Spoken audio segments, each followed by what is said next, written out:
Bien-aimés, bienvenue dans la vie abondante en action.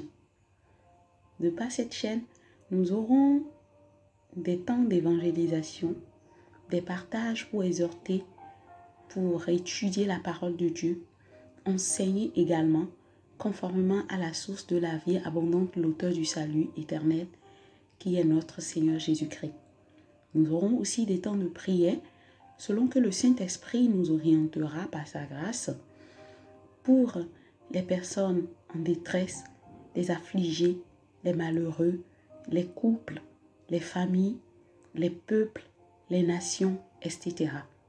Je vous prie de bien vouloir vous disposer afin de participer pleinement à la vie abondante pour également en jouir convenablement.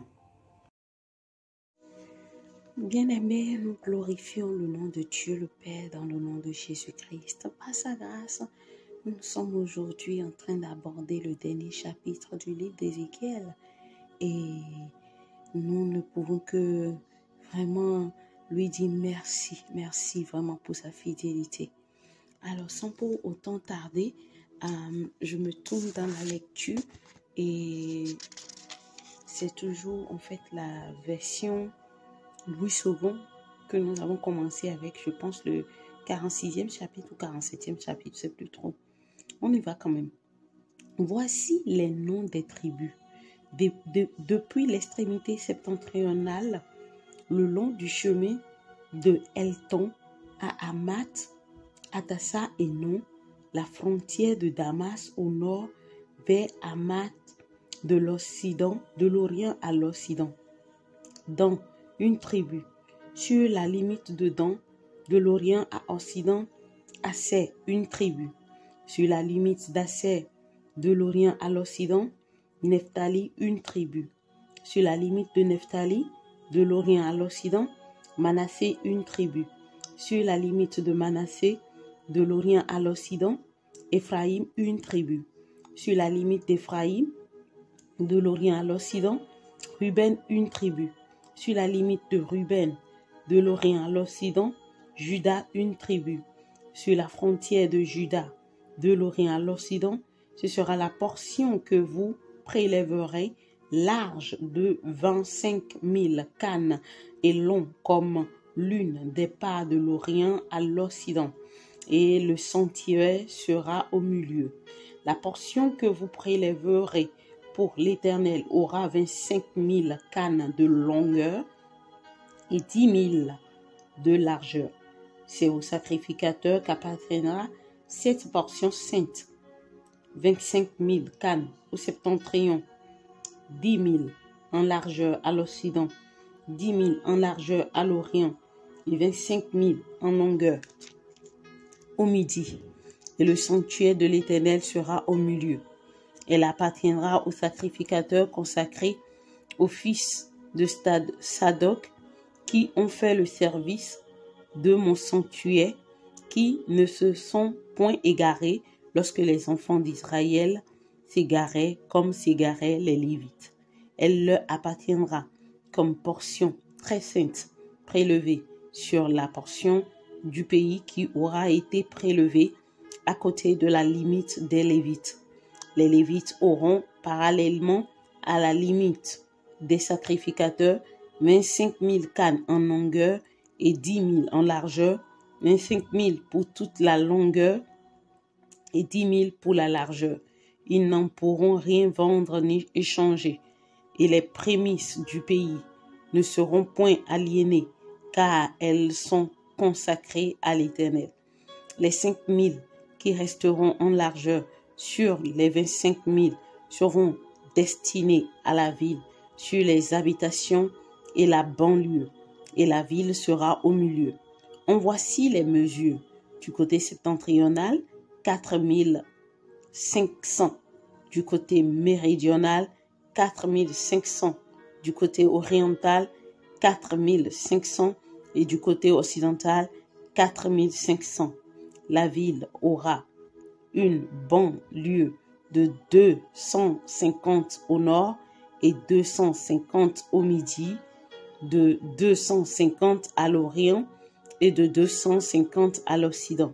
Le reste sur la longueur parallèlement à la portion sainte, 10 000 à l'Orient et 10 000 à l'Occident parallèlement à la portion sainte, formera les revenus destinés à l'entretien de ceux qui travailleront pour la ville. Le sol en sera cultivé par ceux de toutes les tribus d'Israël qui travailleront pour la ville. Toute la portion prélevée sera de 25 000 cannes en longueur, 25 000 en largeur.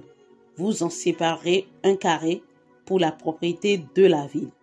Ce qui restera sera pour le prince aux deux côtés de la portion sainte et de la propriété de la ville, le long des 25 000 cannes de la portion sainte jusqu'à la limite de l'Orient, et à l'Occident le long des 25 000 cannes vers la limite de l'Occident, parallèlement au pas. C'est là ce qui appartiendra au prince, et la portion sainte et le sanctuaire de la maison seront au milieu. Ainsi, ce qui appartiendra au prince sera l'espace compris depuis la propriété des Lévites et depuis la propriété de la ville. Ce qui sera entre la limite de Juda et la limite de Benjamin appartiendra au prince. Voici les autres tribus de l'Orient à l'Occident. Benjamin, une tribu. Sur la limite de Benjamin, de l'Orient à l'Occident, Siméon, une tribu. Sur la limite de Siméon, de l'Orient à l'Occident, Issachar, une tribu. Sur la limite d'Issachar, de l'Orient à l'Occident, Zabulon, une tribu. Sur la limite de Zabulon, de l'Orient à l'Occident, Gad, une tribu. Sur la limite de Gad, du côté méridional, au midi, la frontière ira depuis Tamar jusqu'aux eaux de Mériba, à Kadès jusqu'au torrent vers la grande mer. Tel est le pays que vous diviserez en héritage par le sort pour les tribus d'Israël, et tels sont leurs parts, dit le Seigneur l'Éternel. Voici les issues de la ville. Du côté septentrional, 4500 cannes, et les portes de la ville d'après les noms des tribus d'Israël, 3 portes. Au nord, la porte de Ruben, une, la porte de Juda, une, la porte de Lévi, une. Du côté oriental, 4500 cannes et 3 portes. La porte de Joseph, une, la porte de Benjamin, une, la porte de Dan, une. Du côté méridional, 4500 cannes et 3 portes. La porte de Siméon, une, la porte d'Issachar, une, la porte de Zabulon, une. Du côté occidental, 4500 cannes et 3 portes. La porte de Gad, une, la porte d'accès, une, la porte de Nephtali, une. Circuit, 18 000 cannes. Et dès ce jour, le nom de la ville sera l'Éternel est ici. Amen. Et je l'ai intitulé le texte du dernier chapitre du livre d'Ézéchiel, la portion sainte et les portions tribales. Alors, j'aurais pu mettre en avant la portion tribale, mais dans mon sens de compréhension, j'ai choisi de mettre en avant la portion sainte. Et la portion sainte. Et cette portion sainte, elle prend en fait sa racine depuis Ézéchiel chapitre 45, à partir du verset 1 jusqu'au verset 8. Je vous le lis rapidement. Lorsque vous partagerez le pays en héritage par le sort, vous prélèverez comme une sainte offrande pour l'Éternel une portion du pays, longue de 25 000 cannes et large de 10 000. Elle sera sainte dans toute son étendue. De cette portion, vous prendrez pour le sanctuaire 500 cannes sur 500 en carré et 50 coudées pour un espace libre tout autour. Sur cette étendue de 25 000 en longueur et 10 000 en largeur, tu mesureras un emplacement pour le sanctuaire, pour le lieu très haut. C'est la portion sainte du pays.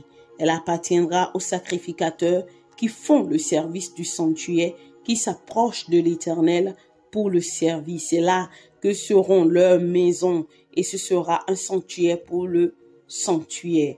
25 000 cannes en longueur et 10 000 en largeur formeront la propriété des Lévites, serviteurs de la maison avec 25 000 chambres. Comme propriété de la ville, vous distinguerez 5 000 cannes en largeur et 25 000 en longueur parallèlement à la portion sainte prélevée. Ce sera pour toute la maison d'Israël.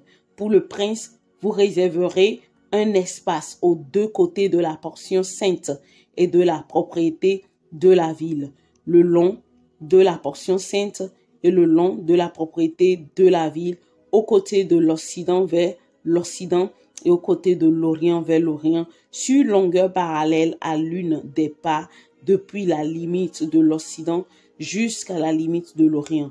Ce sera sa terre, sa propriété en Israël, et mes princes n'opprimeront plus mon peuple, mais ils laisseront le pays à la maison d'Israël selon ses tribus. Amen. Et donc, on y voit que cette portion sainte qui revient à Dieu, ce n'est pas Dieu lui-même qui va quitter sa gloire pour venir l'habiter. Ce sera destiné pour ceux qui sont qualifiés et connus de Dieu. Et Dieu, il a dit, le Seigneur a dit que ça reviendra en fait à tous ceux qui viennent de la lignée de Sadoc. Et Sadoc, j'avais déjà fait la recherche et j'ai trouvé en fait que ce sont des hommes et des femmes qui ont en eux le sens de la droiture, qui dans les temps en fait de dispersion et dans les temps en fait où on voit un mélange, ne se sont pas mélangés. Ils se sont abstenus en restant attachés à Dieu. Et la parole même pouvait distinguer que oui, quand les Israélites sont allés vers d'autres dieux, ceux-là ne l'ont pas fait. Ils n'ont pas fait comme les Lévites. Ils sont restés attachés au Seigneur. Et c'est pourquoi je veux vous le dire.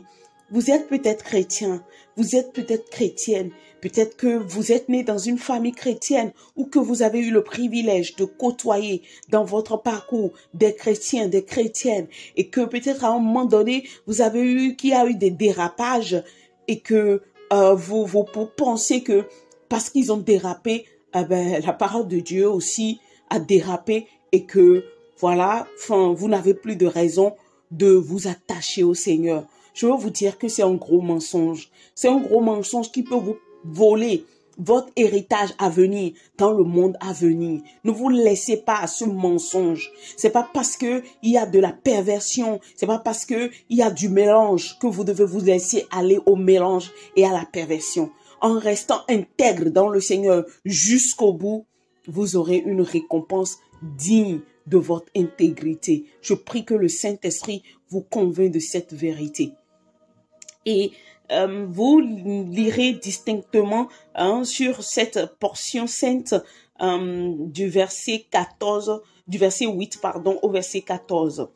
Et ça prend aussi en compte la part de la ville et du prince qui part du verset 15 au verset 22 où il est aussi distingué que cette part-là aura des mesures précises et quand on y voit, on verra en fait que il y a des multiples de 5. Donc, je ne sais pas, est-ce que c'est un endroit où le Seigneur tolérerait que le peuple qui y vit vive avec la nouvelle alliance, c'est-à-dire l'alliance du Seigneur Jésus-Christ. Ça a beaucoup de sens que je ne peux pas étaler ici, mais je préfère les garder pour moi, mûrir mes réflexions là-dessus et je vous exhorte vous aussi à rechercher et à vous y pencher pour trouver convenablement ce qui en découle. Et en troisième partie, j'ai abordé en fait la part des tribus du Nord. Là, je reviens maintenant au verset 1 au verset 7, 1 à 7. Et ce qui a plus attiré mon attention, c'est que j'ai vu que Dieu a distingué 7 tribus au total. Pour lui, à partir de Dan, Asher, Nephtali, Manassé, Éphraïm, Ruben et Juda. Et la majorité, en fait, de ces tribus sont, en fait, les portions, normalement, de Rachel à la base. Parce que si vous le voulez, c'est la servante de Rachel qui s'appelle Bila, qui a mis au monde Dan et puis Dan et Nephtali.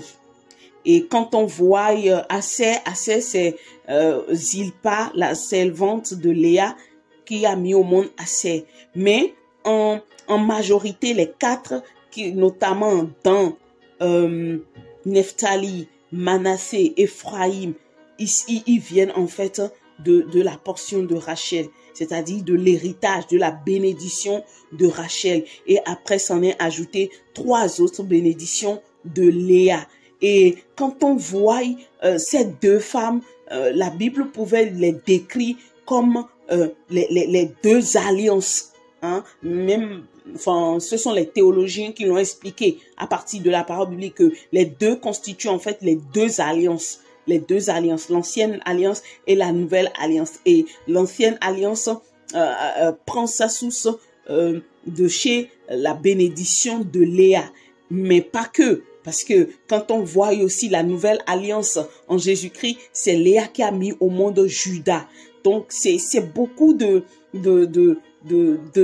signes hautement mais spirituels que quand vous vous asseyez, vous voyez en fait que Dieu reste le Dieu de la droiture, le Dieu de la justice. Il n'abandonne personne, il n'oublie personne. Qui vous souvienne que quand Rachel a été en souvenir devant le trône de Dieu, dans la salle, à la cour céleste, on avait mis en avant Saül, mais Saül n'avait pas bien fait. Saül a échoué et c'est David qui vient de la tribu du lion de Juda qui a pris en fait sa place. Maintenant, le Seigneur il revient au souvenir encore de Rachel en mettant en avant ici ses portions, c'est-à-dire ses bénédictions. Et on comprend en fait que quand même vous êtes dans la méfaisance, vous n'avez pas bien fait avec le Seigneur, ne pensez pas que Dieu est là pour vous taper du poing éternellement. Non, il est ce Dieu que quand il sait nous frapper, il sait aussi nous reprendre,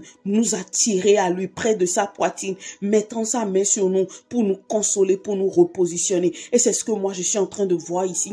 Si la première portion des 7 tribus, voilà, est dominante par la bénédiction de Rachel. Et ce sont eux qui auront en fait le domaine nordique, hein, sur toute la planète Terre. Et quelqu'un me dira, mais comment vous comprenez ces choses? Bien aimé, demandez à l'Esprit de Dieu de vous rendre sensible au mouvement de Dieu avec les hommes sur la terre. Récemment, je suis tombée en fait sur un documentaire où il y a plusieurs associations de par le monde entier, et majoritairement en Afrique, qui réclament en fait que le continent africain a été rétréci de près de 6 fois, d'accord, de son étendue actuelle. Donc ça veut dire en fait que ce que ça doit être ce continent normalement, c'est 6 fois ce qu'elle est, c'est 6 fois ce qu'elle est de moins actuellement. Vous voyez? Et ils réclamaient en fait l'élargissement. Et ils ont fait en fait des pétitions qu'ils ont envoyées à l'ONU. Et j'ai compris en fait que le Sud est en train de reprendre sa position. Et bien aimé, si vous réfléchissez, que vous regardez, je vais vous mettre la carte que un théologien a mis, vous verrez en fait que le monde entier, dans ce temps-là où Christ viendra régner pour les 1000 ans, aura juste 3 grandes parties.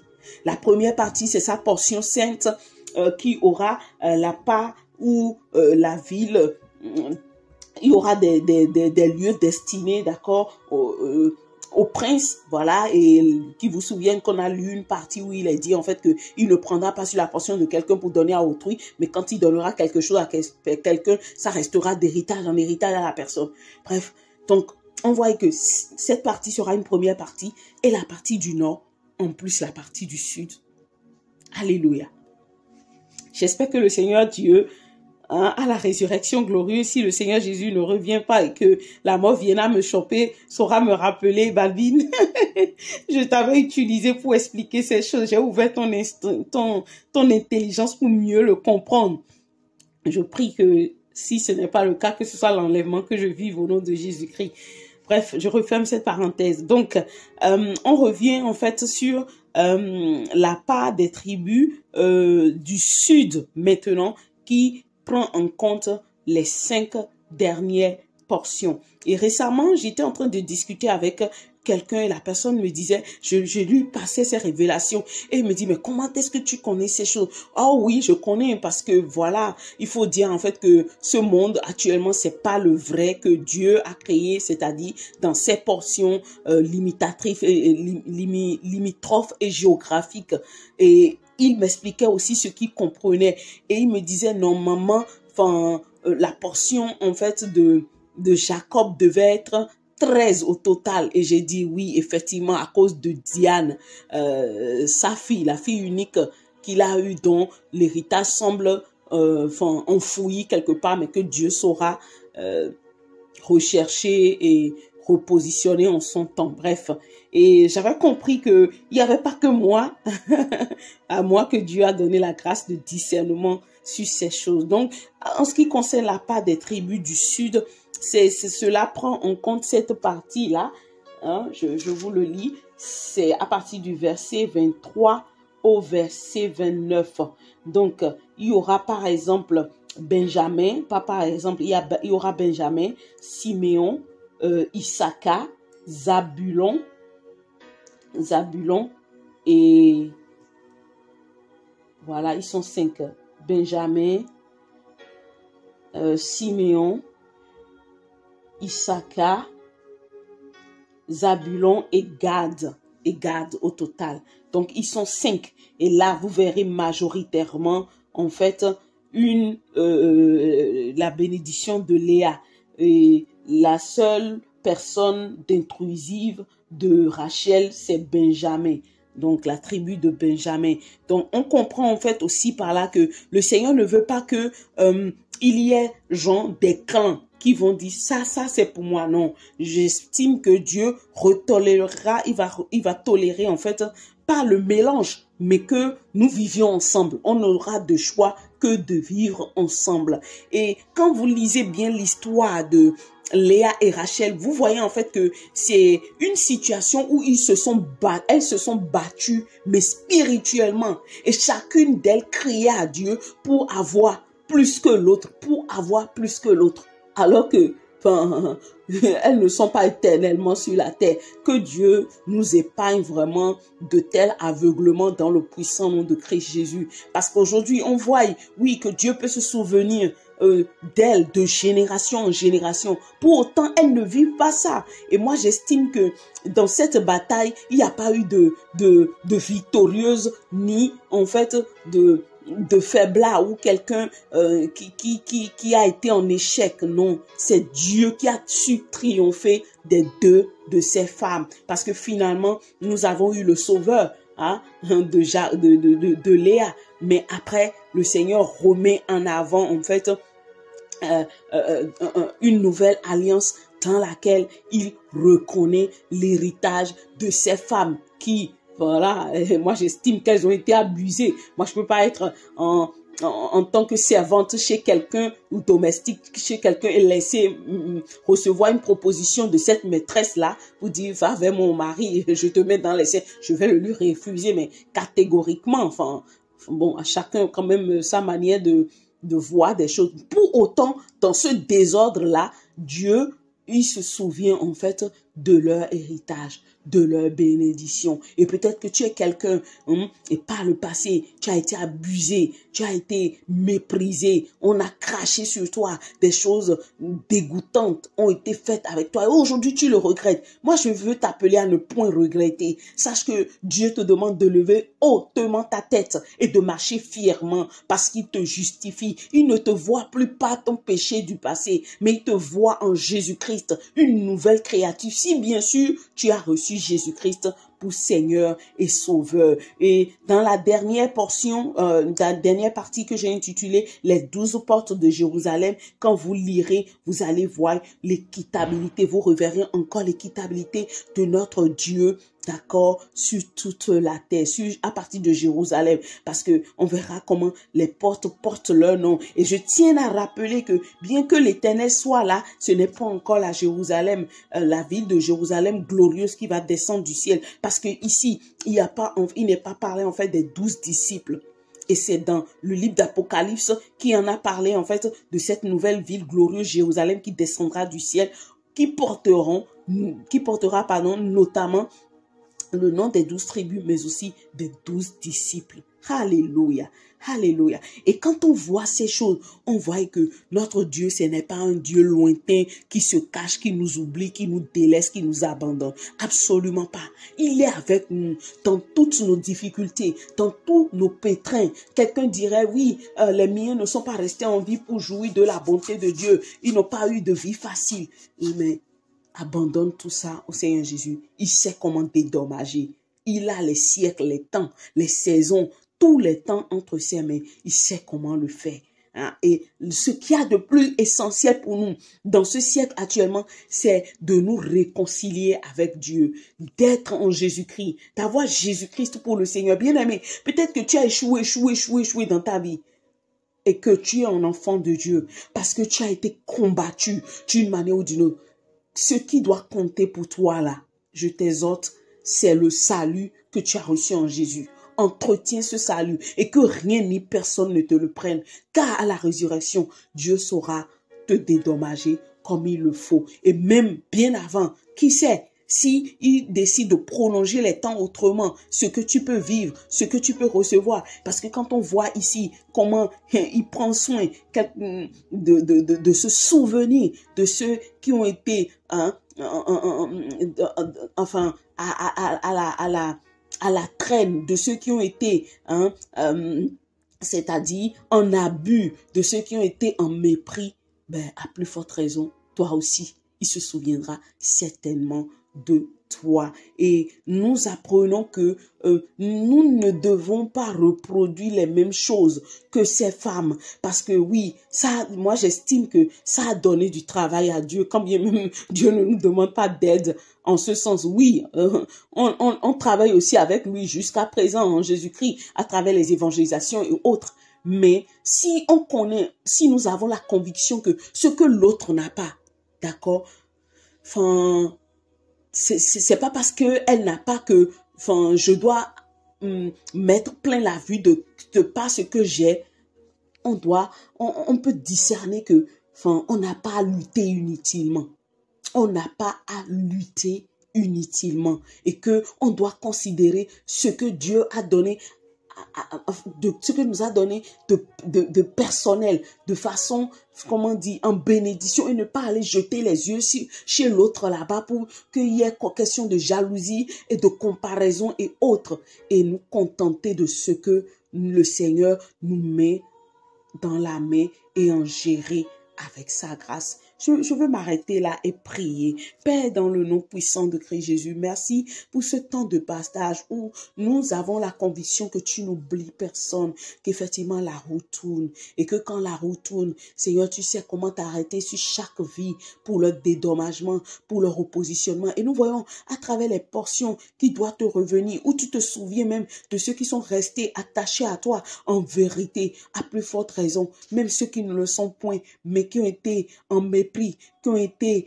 en abus, qui ont été volés, dont tu te souviens pour leur restauration en les mettant en avant. Oh papa, je prie, peut-être qu'un frère, une sœur est dans une saison où tu te souviens maintenant d'elle. Seigneur, je prie que tu éloignes de ce frère, de ces sœurs, l'esprit des jaloux, des envieux, dans le puissant nom de Christ Jésus. Je prie que tu lui donnes le discernement pour pouvoir marcher en préservant ce que tu lui as donné avec l'aide de ton esprit, sans pourtant faire trop de tapage, ni trop d'étalage dans le puissant nom de Christ Jésus. Seigneur, mais aussi celui qui peut-être se considère délaissé, méprisé. Je prie que ta main soit sur son cœur pour lui dire que tu ne l'as pas oublié, que tu es le Dieu des saisons, que tu es le Dieu des circonstances. Et dans tout cela, Seigneur, nous qui sommes encore vivants en ces temps derniers, les derniers de la nouvelle alliance, accorde-nous la grâce d'attachement véritable à toi. En ces temps, Seigneur, où il y a beaucoup de dérapages, où il y a beaucoup de mensonges, où il y a beaucoup de séduction, où ceux qui se sont tenus en toi par le passé sont en train de te délaisser pour la quête des choses éphémères. Garde-nous en toi, établis-nous en toi, protège-nous en toi, que ta main nous protège. Garde-nous de faire de mauvais choix et attire-nous en toi pour que nous sachions faire de bons choix en tant que responsables. Et toi, tu marcheras certainement devant nous. Merci parce que tu le fais. Au nom de Christ Jésus, je viens de prier. Amen. Amen. Amen. Alors, je vous dirai, recevez mes salutations et recevez tout autant les salutations de notre Seigneur Jésus. On se dit dans un autre temps et la vie et la vie en abondance. Et sur ce, je vais vous dire qu'on va faire une pause d'abord. Voilà, je vais faire une pause sur cette chaîne-ci et m'occuper de la nouvelle chaîne qui est la génération Maranatha pour pouvoir partager les pensées hebdomadaires selon que je le recevrai. Et sur cette chaîne, certainement, j'y reviendrai, mais ce serait avec peut-être des thèmes en prédication, voilà, selon aussi les inspirations qu'on me donnera. Je suis très heureuse de vous en avoir en écoute et je prie que Dieu vous bénisse, qu'il renouvelle vos forces. Si vous avez sauté en fait d'écouter de ces partages pour mieux comprendre sur le livre d'Ézéchiel ou même sur le livre d'Apocalypse ou Daniel, n'hésitez pas à faire un tour sur la chaîne et vous entendrez, vous écouterez selon ce qui m'a été donné de partager. Je vous bénis au nom puissant de Christ Jésus et on se dit dans un autre temps de la vie et la vie en abondance. Demeurez pleinement bénis et à très bientôt au nom de Jésus-Christ. Au revoir.